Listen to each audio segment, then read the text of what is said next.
Great. Well, thank you everyone for attending this breakout session. I know there's some competition out there, both with other venues that are going on at the moment, but also competing with Richard Clark to some extent. He always seems to have the fun topics, talking about some of the sexier elements of security as it relates to government and cyber terrorism and things of that nature. But I think there's definitely a link here. As Chris mentioned, I'm Matt Moynahan, CEO of Veracode, and we're really trying to speak today less about Veracode, but around a lot of the elements in application security that many of you in the room are dealing with or have contributed to trying to solve over the past 5 or 10 years. I'd like to start out with an example, actually a real-world example that impacted me probably about 2 weeks ago. How many people have had a recall on their car for some reason? I think there's been a lot of things obviously out there, whether it be kids' toys or food or what have you, but just 2 weeks ago I had a recall on my Jeep, and it was interesting. I thought it was applicable to today's discussion. There was a security issue with my Jeep, and essentially what happened was Jeep said, you know, we'll pay for the entire problem, but the problem is this: if you're in your Jeep and you're going uphill at a certain grade, at a certain speed, your brakes may not work. I said, you know, interesting. I said, what do I do with that? You know, so I immediately, as a consumer, sat back and said, how important is this to me? You know, what's my acceptable risk profile for that? You know, how important is it to take time out of my day to go fix this? Ultimately, I decided it wasn't. I said, I'm just going to use the back roads, no hills for a while. I didn't have the time to go do it. And even though it was going to be a free recall, I didn't feel like getting a rental car and all of that. So clearly that was an example where it wasn't worth me to fix it. Now, had I known that about Jeep, if the salesperson said, hey, just to let you know, at a particular grade, when you're going up a hill, your brakes may stop, I wouldn't have bought the Jeep. I would have said, I'm going to go on to a different car. Even though, you know, I may have been able to absorb that risk, as a purchaser of that car, I wouldn't have bought it. And I thought it was very apropos to today's discussion, which is around the role of 2 very important processes that we all deal with as producers or consumers of software. You know, how secure should products be when you're buying them? What is your risk profile when you're buying them? How secure should they be when you're shipping them? And it really is all about acceptable risk, and those levels vary over time. In order to make some type of decision around that, you've got to have some sort of scoring system, some sort of metrics. And I'll talk to that today, primarily around how do you determine acceptable risk in an environment where application security risk is constantly changing. And what's an appropriate approach for that? And really, I'll speak to it from my own real-world example, managing Symantec's Consumer and Small Business Division, which at the time was about a 400 or 500 person division. We had about 200 or 300 engineers, and largely joined Veracode because of the difficulty in solving the application security problem. So very quickly, if you look at the software industry in general, there's a huge issue out there. This is largely, the term unbounded risk is used quite often in the financial institution space, but the software industry is probably the largest industry in the world, the largest manufacturing industry with no agreed upon metrics for security quality. There's about 350 billion in off-the-shelf software sold every year, 100 billion customized on top of it. There's 50 billion outsourced to India. There's 1 billion outsourced to China today, and no one has any idea how secure it is. Huge issue. Why is that the case? You know, part of it is around the metrics that we'll talk about today. In the past, and it's been fairly legitimate, many of the software organizations have used the market to essentially test their code. You develop something very quickly based on customer demand, you ship it, you find out, you know, what works and what doesn't work. Software companies respond and have this iterative approach to software development. Well, the market has so fundamentally changed over the past, 7 years, where the threat of exploit has gone up. We've all seen it, whether it be stolen credit cards, identity theft, or what have you. We can no longer rely on consumers to test software for us. There has to be some notion of accountability and acceptable standards as we shift towards a model where the profile of hackers have gone from, as we know, script kiddies to organized crime, quite honestly, that have a ROI on their activity that's far greater than it ever has been. On the right-hand side there you see some statistics that you've probably all seen in the past. Most of them are from Gartner, some of them are from Nist, that basically say that the vast majority of vulnerabilities have moved from the network layer to the application layer. And that shouldn't be surprising to us, given that the applications are the ones sitting in front of the data, which is what the hackers and others out there are actually after. That's where the value lies, customer data. It's important to note that only 10% of IT security spend is at the application layer. The vast majority still exists at the network layer. And that's because enterprises move slower than hackers, right? And so that statistic actually comes from Gartner and other research analysts that still feel that the vast majority of spend is at the network layer, which is understandable. So just a quick slide here, won't focus on these, but no one really is spared. These are 5 examples of fairly recent breaches that have taken place with web-based applications.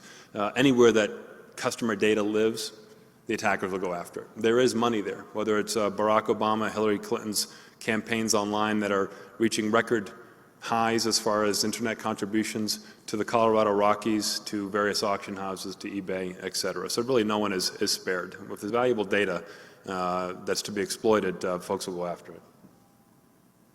And so what are the trends that are making all of us in this room, whether you're a developer or an enterprise trying to secure your applications, difficult? Well, you probably heard from Richard Clark, economic globalization. Enterprises are not going to stop in their drive to improve their margins. Whether it's extending their enterprise and having an extended ecosystem internationally, whether it's leveraging India or China for wage arbitrage, if you will. The world is global, the world is flat, and that's not going to change anytime soon. Obviously, Richard Clark, I believe, spoke about some of the concerns around cyber terrorism, and that only is going to increase as applications are built in other locations. On the right-hand side, clearly there's a decreasing trust in cyberspace. The internet was founded on trust. If you go back to the government and the academic institutions, in the very early days, you actually believed who was on the end of that email or that interactive session. That's no longer the case. And if you look at one of the greatest and fastest growing areas in security, it really has been around the identity access control space. Trying to identify and authenticate and validate who's on the other end of that transaction, whether it's your child's internet chat session or whether it's a business transaction, is a great source of risk because of the data and the transactions that are taking place. The lower left-hand quadrant about liability is a huge issue, right? In many cases, we're outsourcing development for our applications. You can outsource development, but you can't outsource liability.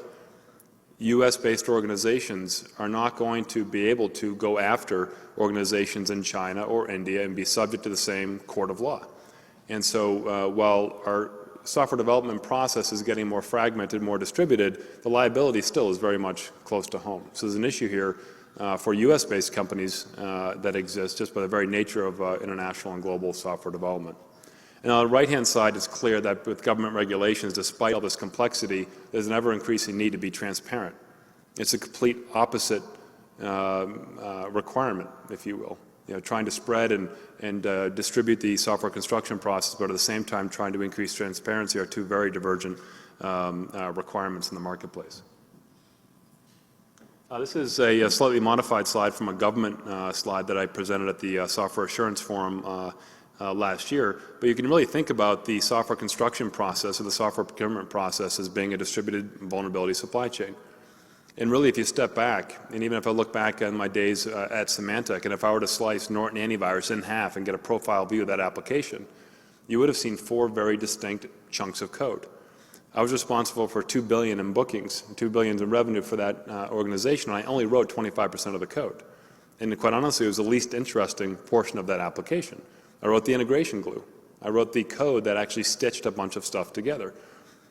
Part of the code, 25% of the code, came from third parties inside of Symantec. The live update engine, the antivirus engine that were in the products came from some other group that built them and shipped them to me. It was binary code.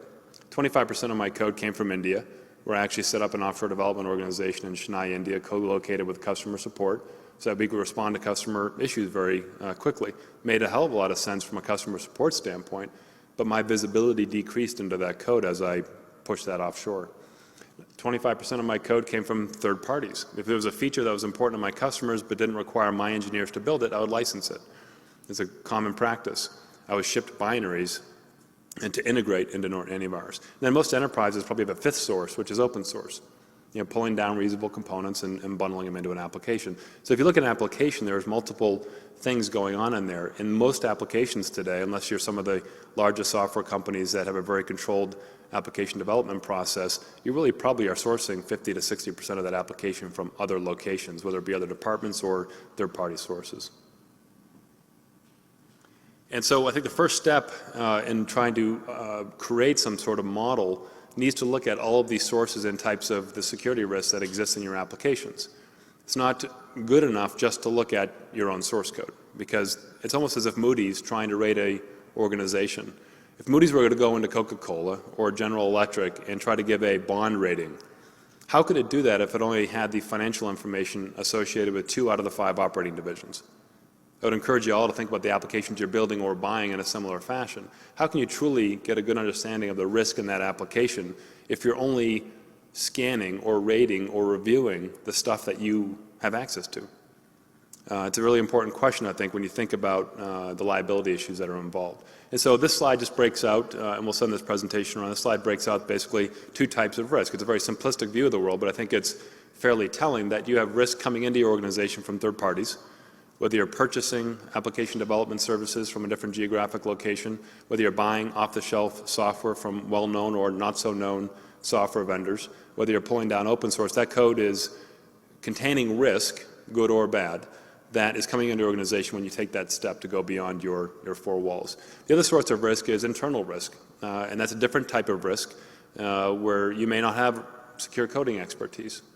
And for the most part, unless you're one of very few individuals, it's very difficult for any developer, regardless of how good you are, to truly be able to think about writing good functional code and writing secure functional code.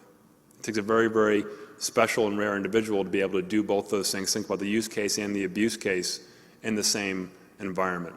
Other types of risks that exist are central security teams. So as we all know, Microsoft has made great strides in securing their products.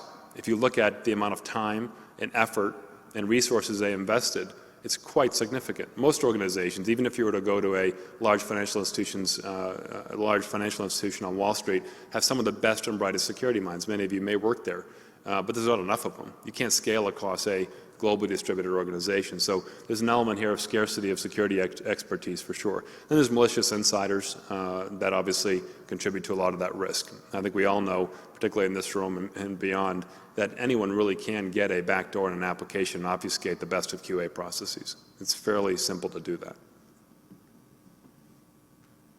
And so to get a little bit more to point around the discussion today, why have independent software assessments been so difficult to achieve? And you step back, and it really kills me when I hear a lot of the tools providers in the marketplace say, that's insecure code, it's really the developer's fault. They don't know how to write secure code. Well, I mean, granted, I think there's some education that could take place, but again, I go back to the point where it's very, very difficult to do that. And even if you could train developers to go write secure code, would you really want to do it? I was just interviewing someone for an office manager role. And, you ask the tough questions. You say, do you like filing? Yeah, they can file. They don't like doing it. So most people don't like doing testing unless you're a testing professional. And it depends. I don't want to make it's not a black and white issue, but I think there's an element here that really begs the question. This isn't necessarily a secure coding problem, because you can write secure code. It's not necessarily a developer problem. But really, when you step back, to me, this is an industry problem. Why is this industry a $1 trillion industry and no one knows how secure the code is? I like to use these examples. Well, the first example is, would you ever buy a washing machine or some sort of manufacturing product if you didn't know how it would perform? This example is a rating from the energy guide that's used for washing machines. It's pretty ugly, but pretty useful label that's on most of the things that I buy. If you look at software, in some other types of independent assessments, 2 examples here would be Coke and Pepsi. I could use another argument that says Audi and BMW. These independent assessments that take place in the grocery store on a beverage or on a racetrack by Consumer Reports with 2 cars, would they be possible in software? What is stopping that? And I believe the fundamental issue is around the way the industry works. The industry is based on intellectual property. And there's 2 issues with making your intellectual property available to third parties. One is that it can be pirated, right? So it's a huge issue. Symantec, my division alone, lost $250 million a year to pirates. Huge issue. The second one is, if you make your software available, your source code available, it's much easier to hack it. Word gets out. The blueprint for your software gets out. So the reason we're here today with an industry that's $1 trillion, no notion of security quality, isn't because software companies don't care. It isn't because enterprises don't care. It's because to date, the fundamentals of independently assessing software don't work because source code is the crown jewel of the industry itself. And so you go back to Coke and Pepsi, I guarantee you that Coke and Pepsi would never let anyone independently taste that beverage if they had to make the secret formula for Coke available to that tester in the grocery store. It just wouldn't happen. So I think we need a new paradigm in the software industry to truly bring insight into how applications are tested. This slide really just points out that it has been done before in other industries. If you go back to the 1970s, back to the car example that I started the discussion with, all of the security issues related with car manufacturing back in the 1960s were born by insurance companies. Car manufacturers said, it's not our fault, it's the drivers of the car. They can't drive well, they get in accidents. And so what happened is, consumers would buy cars, they'd get in accidents, and the insurance companies would subsidize it. Well, as the 70s went through and progressed, and early in the 80s, the insurance companies said, that's not really true. These car braking systems are faulty. And what they decided to do was come together, exert their influence, and basically say that we're not going to insure cars if they don't bake security in. And so that car recall that I got last week, 100% of the costs associated with that recall were borne by Jeep, no insurance company. And so you start seeing similar things starting to happen in the software security space, where large organizations, particularly financial institutions, are starting to come together and starting to build into their third-party procurement and assessment processes security metrics for code quality. Why should they pay any longer for patches that relate to security defects in code? Is there an opportunity to assess that code before they purchase it and deploy it in that application? It's a really important question to ask, and you're starting to see financial institutions do that. The flip side of that is, on the other end of that procurement decision, there's a software producer that is building code that needs the same sort of metrics to determine what's appropriate for that application before they ship it and subject it to that assessment. It's almost as if you're going to prepare to get common criteria certified by the government. Wouldn't you like to know how close you are to even getting certified before you go and approach that government organization so they don't waste your time and money and churn? And so there's a real need for this, not just with the enterprises who are purchasing software, but similarly with the developers that are trying to develop software to a certain security quality. And really, I think we need to think about this as not being necessarily an enterprise problem or a ISV problem. It really is a supply chain problem. How do we collectively come together to get a set of independent metrics that work both for the enterprise and for the producer of that software? It can work in the software industry. Microsoft's a great example. 5 years ago, and I feel comfortable not talking about Microsoft now that I'm out of Symantec. I must have said Microsoft's done a great job on security 100 times. It was almost cathartic over the past year because at Symantec, obviously, we are struggling with our own issues with security. But Microsoft has done a fantastic job over the past 5 years to bake security in. Michael Howard, Steve Lipner's organization over there is really taking great strides to make sure that the right process, procedures, and even going to building their own tools and methodologies, everything from threat modeling all the way up to security testing and the final security review is secure. Long way to go still. I think everyone recognizes that software never will be 100% secure, but they've wrung a lot of risk out of their new products and applications that are coming to market. Now, most organizations don't have that same wherewithal, and some don't even have the same motivation. So we need to figure out a cost-effective way and a set of metrics that work for the masses. But I think it's fair to say that if Microsoft can do it, there is, when there's a will and a way, other organizations should be able to do it if it's cost-effective and easy to implement.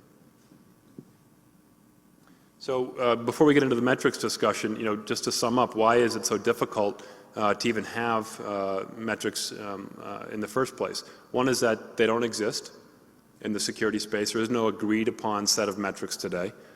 Two is that the source code access, particularly as it relates to the nested supply chain, is a really, really difficult problem. Again, go back to that Moody's issue. If you can only rate 2/3 or 1/4 of the organization, similarly, if you can only rate 1/3 of the application, is it really an effective risk rating at all? Three is that vendor self-certification really isn't sufficient. Many organizations are using tools, and I think it's a step forward to use your own tools and say, hey, I used a tool and produce a report. but you really can't have a fox guarding the henhouse scenario. And in many cases, and I have personal experience with this, developers may game the system for various issues. Maybe it's an enterprise institutional issue where they have MBOs. Maybe it's just the pressure of meeting ship deadlines. But in many cases, you can turn off and turn on various components of tools and configure them differently. And so I think that it's a very real issue that you need to have some independent third-party testing organization to scan code. And then lastly, this is a reality of the software industry. Manual code reviews, despite how good they are, take a long time and are expensive. And obviously, humans can't look at and assess binaries. And so I think there's some very, very critical issues that are facing the industry right now as far as getting independent assessments. So from our perspective, what is needed? And again, I'm speaking a little bit from Vericode's perspective, but other organizations will come to the fore to rate software. And the reason that I bring out these design points is that Vericode, in and of itself, was a binary tool. We fundamentally made the decision not to bring it to market as a tool, but as a service to try to provide a capability to rate software. Now, we are not the source of the ratings themselves. We provide the capability to rate and leverage other industry standards, as we'll talk about. But some of the things that are needed to be able to do it are looking at the entire application and be able to go through 100% of the code base. It's got to be cost effective. There has to be vendor motivation to do this. If the vendors don't agree to go along with the rating, they're never going to make their code available to be rated. You have to respect the IP of these organizations. And then lastly, the enterprise has to be sensitive to the state of the software industry. It is unreasonable for large enterprises to ask software companies to turn their software development lifecycle upside down to go fix a flaw that may be debatable on how exploitable it is. Like, software companies have a business to run. They have to make money to produce the software. So there's got to be this element of partnership between the enterprises that want to find out how secure the code is and the software providers that are allowing that assessment to take place. So quickly to go through what a potential service would look like. In the center there, you have a third-party assessment organization. On the either bookend, you have the enterprise that is a requester of that assessment, and then you have the ISV that is the subject or target of that assessment. And it really requires a collaborative approach across both the buyer and the producer of that software. The third-party assessor would essentially conduct a set of tests against that code. And Chris Wysopal, our CTO, likes to use the example of blood tests, where you have a doctor who is working with a patient, and that doctor gets a blood sample, pretty simple to do, and then submits it to some lab. And even though that doctor is really smart, typically a doctor has no idea what's going on behind the lab. He knows a bunch of tests are taking place, doesn't really understand the equipment and how it's working, certainly doesn't understand the cost structure of how those tests are conducted. And in some cases may or may not be able to interpret all the results. But he knows that if he submits a blood sample, it's going to come back with a scorecard. That's really what we're trying to get here, where we really shouldn't rely on the enterprises or the software company to understand or have to bear all the costs associated with that assessment. But there has to be some independent third party that is doing that and doing it cost effectively to make this work for both players. And so in this particular model, this is obviously a genericized view of Vericode. What happens is, depending on the application, you would submit your binary application and then schedule a bunch of tests. Could be a static test, could be a dynamic test. You could actually do fuzzing against applications, but a set of tests should be conducted that then go spit back a result on the security quality of that application that is both understood by the enterprise and is able to be consumed by the ISV to go remediate that application. And it's very important that it's based on industry standards. And this is where Vericode steps back and leverages the work that's being done by many of you in this room. When I was at Symantec, and I guess I'm learning from some of the operational scars that I have, I got burned significantly by this thing called spyware. Now, Symantec had its own threat classification system. Twice a year we release a Symantec threat report. It's picked up by all the news organizations and various people. I used to be one of them. Used to get on the TV screen and do 30-second snippets around how bad spyware is, how many worms are out there floating around. When spyware came along, it's like the old adage, if everything looks like a, if you have a hammer, everything looks like a nail. Spyware is so fundamentally different than worms and viruses. that the hardest problem Symantec had with solving the spyware problem wasn't a technical problem, it was a scoring problem. How did spyware fit into the definition of viruses and worms, and how should we score it? How bad is it? Well, it was really, really bad, and it had nothing to do with anything that Symantec was doing, quite honestly. And so when I came to Veracode, we said, let's not worry about what Veracode does well or doesn't do well. Let's take an industry-based approach to this, and let's go find various metrics that the industry players are already using to score security vulnerabilities. And this was really an important model, and we relied on essentially 3 independent organizations or metric bodies to help us with this. The first is CWE, the Common Weaknesses Enumeration. And we relied on this organization that's sponsored by MITRE and others to define all the possible programming errors that could lead to security vulnerabilities. And so essentially the taxonomy of all potential security flaws. Veracode does nothing to deal with this. We contribute to it, but it really is an industry-wide effort. The second one is CBSS, the Common Vulnerability Scoring System. And this was important because this is a generally accepted way to score security vulnerabilities. It's used by CIOs and CSOs when they decide which patches to deploy to their systems. It's used for the most part by all of the major ISVs out there to determine the security, so the security and the severity and the priority of patches when they recommend to their customers which one they fix. The third model out there is something from Nist, which is Nist assurance levels, which basically say, depending on the application you have, it's more or less important to do more testing. An example would be a Boeing flight control system would be a really high assurance application. Life and limb is hanging in the balance. And so you've probably seen recently Boeing had some issue with their new architecture. You know, that brouhaha in the press wasn't saying that Boeing's new architecture is insecure. It basically said that the new architecture could potentially be vulnerable. So you really should take due care, Boeing, when you do the testing on that application to make sure that you've wrung as much risk out of the system as possible. You would never take the same time and care in testing to a back office application that manages the lunch menu and isn't web enabled. So I think there's this notion of assurance levels with applications that are really important that essentially dictate you should do different things to different applications because not all applications are created equal. And so it's important for any organization, whether it's Veracode or others, to rely on industry-based metrics and that we don't create our own scoring model that will take years to be broadly adopted in the marketplace. And so if you look at the bottom of the slide, just quickly to walk you through how what our approach is, and again, it may be just one of many, but it's very intuitive, very straightforward, where you bring an application to the table, you basically define how important it is to you, whether it's based on the Nist-based standards or different definitions of business criticality, and as you define that, Veracode makes recommendations on the type of testing or blood tests that should be conducted against that application. Here you see Veracode has adopted a 3-letter scoring model, very similar to a Moody's approach to scoring. Each letter represents a different type of test that's been conducted against that application. And so as you do more tests, you wring out more false negatives or you identify more potential programming errors based on the different nature of those tests. It's almost so intuitive that it makes too much sense. Why isn't anybody doing it in mass today? Well, the key here is that this is done against binaries and not done against source code. So you send the binaries and you do multiple tests against it. And you end up with a 3-letter rating that allows internal producers of software to determine how secure the application is before I ship, or it allows an enterprise to go determine how secure this application is before I purchase it.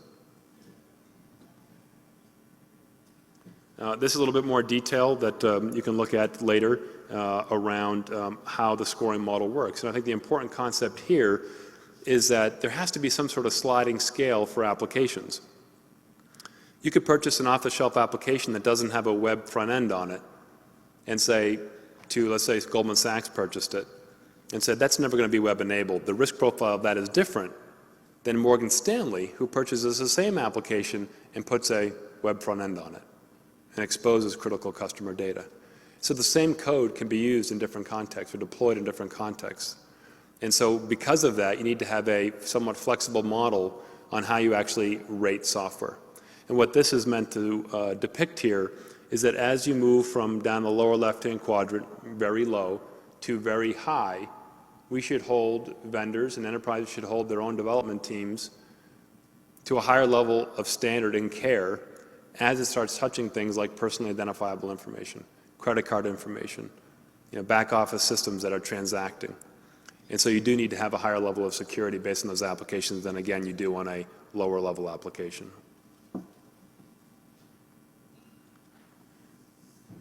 So what are some of the methodologies or components of a good testing infrastructure?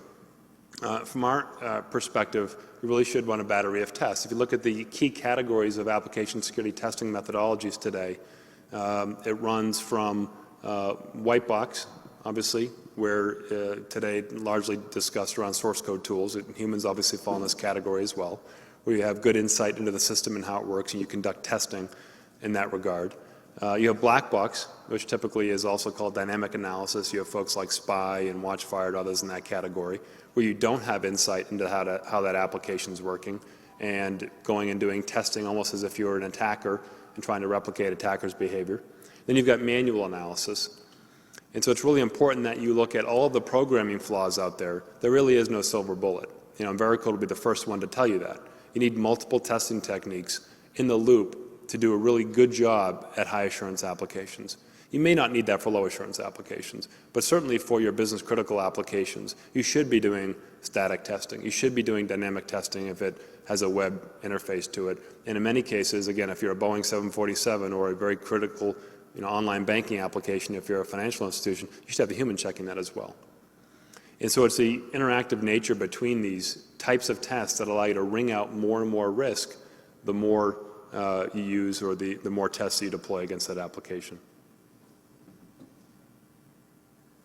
This is a graphic that captures that same sentiment, where if you start at the bottom, we have something here that says the bottom axis is cost and CWE coverage.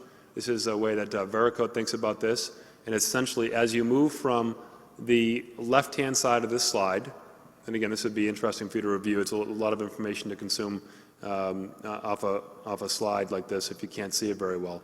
But as you move from the left, which is very low assurance applications, to no cost to test because you're not testing it, to the right, to a high assurance application, what you're doing essentially is conducting more tests, incurring more costs, and wringing more risk out of that application. It's a fairly simple concept.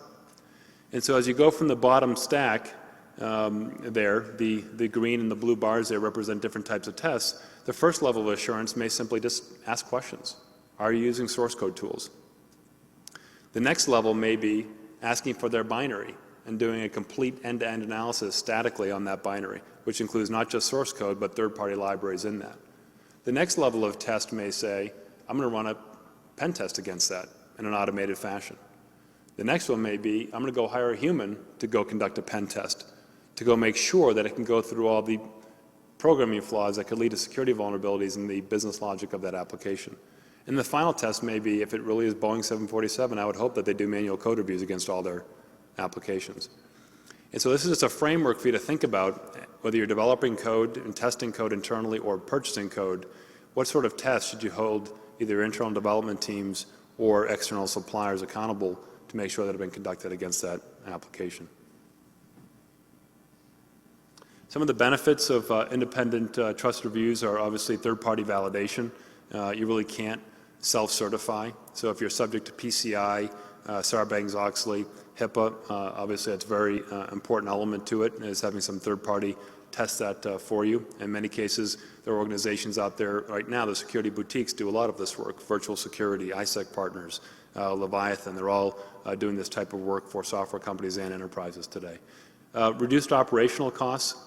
If security testing isn't your core competence, why not just outsource it, right? Why incur the costs associated with software, hardware deployment, and not tap into a shared infrastructure to get that testing done for you?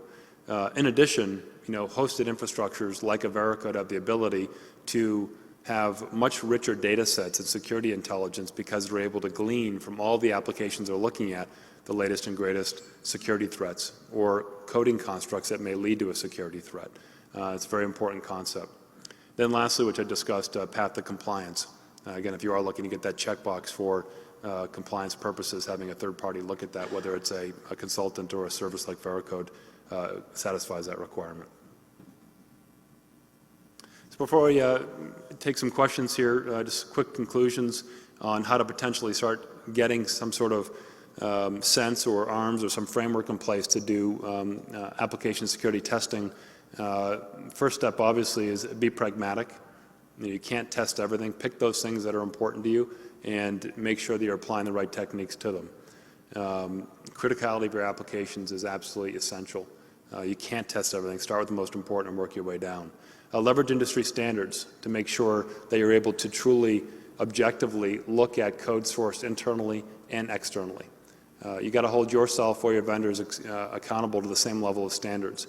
The power to this is not just being able to do comparisons, but the business advantage is being able to make business decisions coming out of that.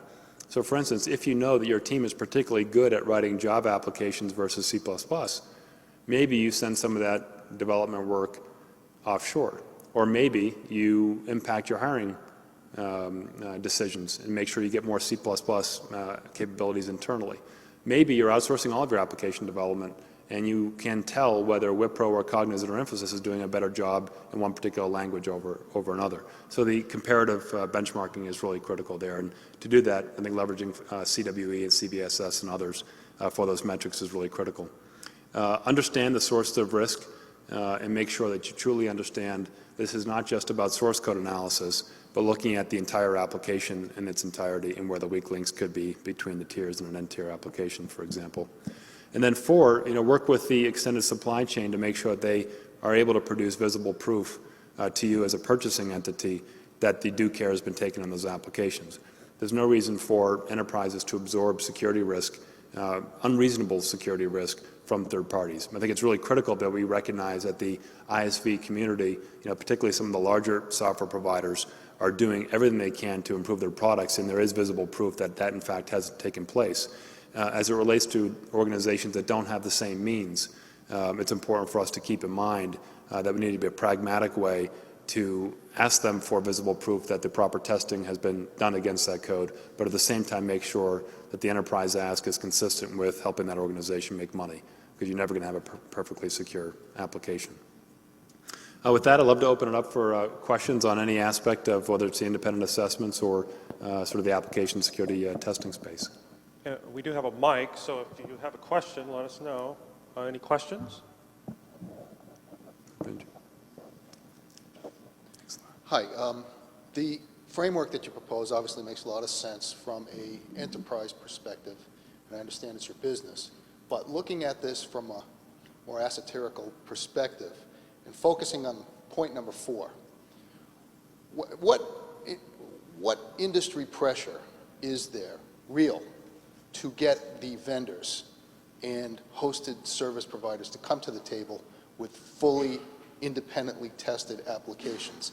This is, we're trying to fix a problem that exists because the quality, when we get down to it, isn't baked into the products right now. Mm-hmm. I mean, in an ideal world, the vendors would have a fully tested product and say, it's been tested, it's been approved, here's my seal of approval, you can trust the product. Mm-hmm.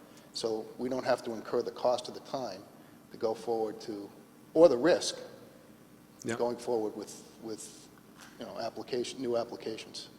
Yeah, so we're seeing it happen today. And again, I just speak from Vericode's perspective. Actually, I should give you an example that's non-application security. So when I was at Symantec, mid-budget cycle, I had Best Buy come to me and say, you know something, we're moving to RFID tags.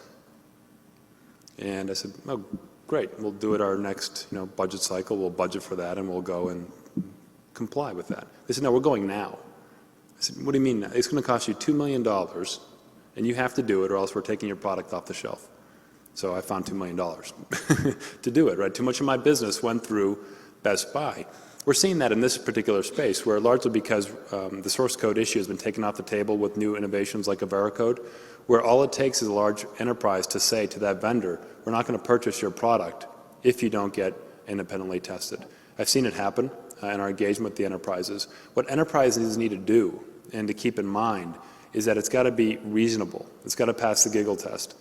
And where I say that is that it's not unreasonable for an enterprise to ask a software provider to fix severity 5 and severity 4 flaws before they purchase it.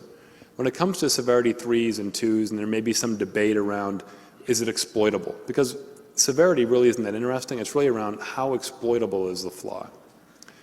Enterprises have to be reasonable and say, okay, I can see how there may be some discussion that they may not be critical today, but are you going to make a commitment over the course of the next 12 to 18 months to wring that risk out of your system?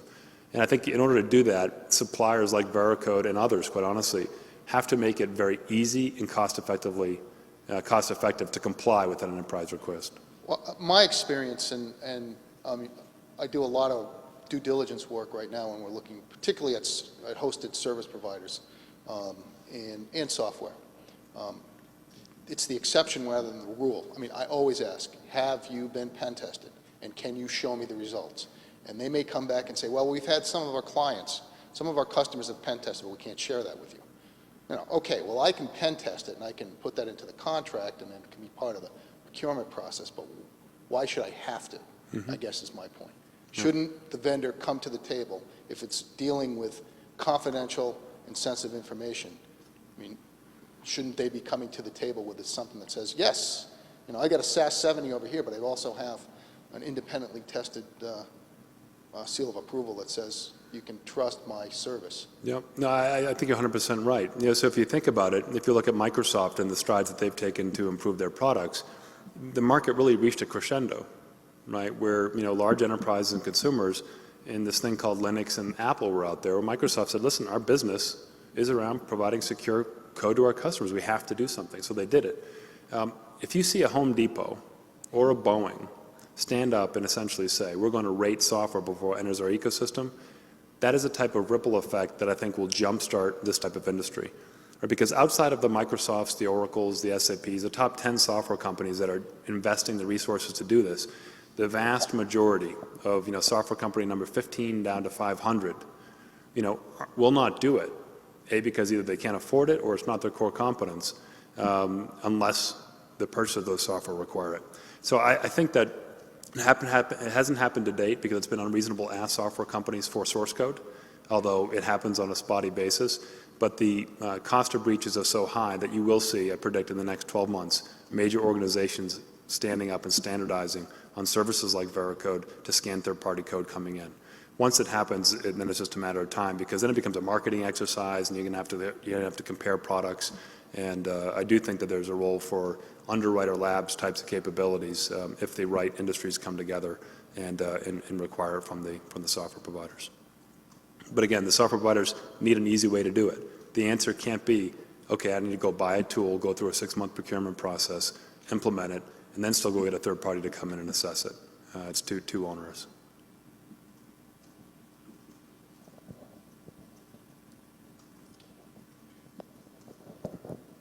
Hi, Matt. Hi. Given that, you know, 5 or 10 different pen testing companies might come back with 5 or 10 literally different reports, what would be the minimum or maximum, I guess, acceptable threshold level of false negatives coming back from an independent rating service in order for it to be truly effective? It's a great question, and there is no definition of what that would be today. In most of the industry today is focusing on false positives, as you probably know, and not even discussing the false negative issue. You know, my view is that it really comes down to what is the acceptable attack surface, right? And I think that false negatives should be higher or lower based on sort of the I guess the current prevalent way that the hackers are leveraging those attack vectors. So I'll give you an example, and this is one of the reasons I think that Veracode is an interesting animal. Is that back in 2005, when I left Symantec in 2006, 15% of my customers were still on Windows 95. That's 200 million, I had 200 million customers, so it was about, you know, 15%, it's 30 million customers that are out there. Now, the risk profile, the security of Norton 2006 was so fundamentally different than Norton 1995. Now, cross-site scripting, if you were to take that as an example, something that's top of mind today for every organization, particularly in web-based applications, 7 years ago, it was still a known vulnerability, it just wasn't exploited. So 7 years ago, I would say that the false negative rates could have been very high. I really would have been that concerned. quite honestly. Today, I'd have a very fundamentally different answer. And so to get to your point, I mean, I think just on an absolute basis, I think if you were to get to something like, 30%, 20% false negative rates, it would certainly be deemed market leading today, just given my understanding of the various testing methodologies that are out there. That number may or may not be acceptable tomorrow as risk profiles change. And so I think it's really critical, again, to have a commitment by any tool or service provider to wringing false negatives out of the system. False positives are, we like to say at Verico, false positives are really interesting to keeping customers loyal. Right? When your developers are working, don't waste their time. Make sure you have low false positive rates. False negatives are important for winning business. Right? That's where the trust with the enterprise who's signing the contract says, okay, these guys are doing a good job of getting false negatives out of the application, and they're making a continual commitment to do that, which is important because of the temporal nature, the ever-changing nature of the threat environment. So it's a long way to say it's a moving target, but that has to become where the industry is focused on now, as opposed to just the false positive discussion that's out there.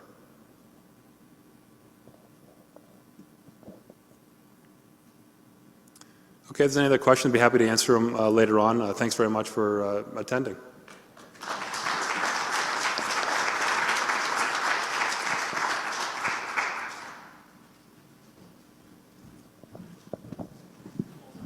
Thanks, Matt.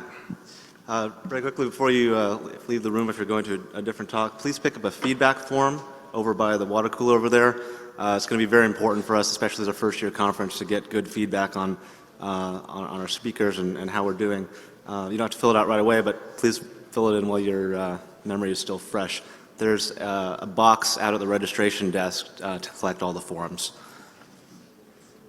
Also, if you plan to stay on the application security track, that continues upstairs in the Cambridge room with Bob Martin from MITRE. It's up the elevators to the right. In this room, we'll be picking up with the business and security track. Thanks. Second floor.